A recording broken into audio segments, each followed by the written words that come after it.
This is Rich Casebolt. He runs an organization in Kansas City called Refuge KC. They come alongside and help refugees that the government has relocated there. These refugees often come from war-torn countries, and after seeking refuge in America, they find themselves in what to them is a foreign country. They usually don't speak English. They often have medical needs and a long list of legal requirements to gain citizenship or a green card. So Refuge KC, they reach out to these refugees and they help drive them to doctor's visits or to English classes that they provide. They create care packages with food and gifts. They host Bible studies in their homes. But what I think it impacts me the most is their profound desire to love them and to be a friend to them. In John 13, Jesus commands us to love like this. He says, "A new commandment I give you, that you love one another. Just as I have loved you, you also are to love one another. By this, all people will know that you are my disciples, if you have love for one another." One of my favorite parts of doing video work with missionaries is that not only do I get to see how the missionaries live and relate and love the people around them, but I get to capture it. I get to document it.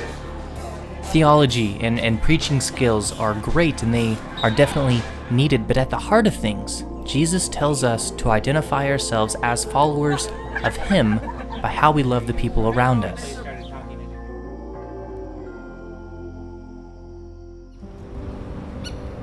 On the days I'm able to follow Rich around, his interactions with refugees always leave me encouraged and convicted. He lives his life in neighborhoods that normally I feel like I would try to avoid, and he does this to show the love of Christ to the people around him, to be a friend to people. Despite the language barriers, despite the different cultures, Rich tries to let these people know that they are loved and that it is through Christ that this love is possible.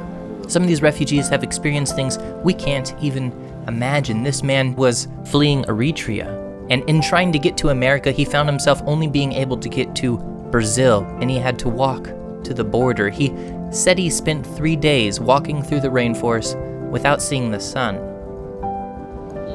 Rich seems to know everyone, and everyone seems to know him. He's always trying to learn their language, their customs, their cultures. This is Ritu, a Nepali man that we were taking to the doctor's office for an appointment that he had. That one's hard. Say it one more time. तपाईलाई Tapailai. के छ आज Keso azu. या तपाईलाई के छ आज Tapailai keso azu. I think I just killed that. I think I just murdered that instead of saying it right. A few months after filming this, Rich told me that Ritu had a seizure and he passed away. This is the last footage that I have of him. When we don't keep the gospel in the context of eternity, it really loses its importance. This is why Rich does what he does. It's so that he can try to communicate the hope in the life that we have in Christ.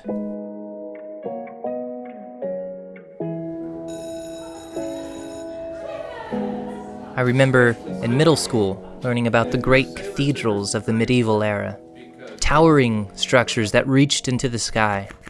The architects of these structures built them in such a way so that everywhere you looked, your gaze was drawn upward, with impossibly high arched ceilings and ornate stained glass climbing the walls. It was all designed to draw your attention to heaven and remind us to dwell on heavenly things.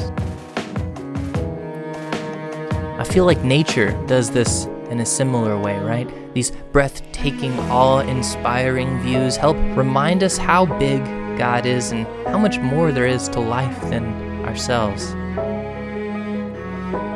And sometimes I see people in this same way, the same way that those architects designed those cathedral walls to be seen, always drawing our attention to heaven, reminding us how much more there is to life than ourselves. And I can't help but ask myself, what do people see when they look at me? What do people see when they look at you? Do they see someone who is preoccupied with what they have to do that day, inconvenienced by anyone that might interfere with their plans? Or do they see someone that loves to a supernatural degree? Do they see a cathedral?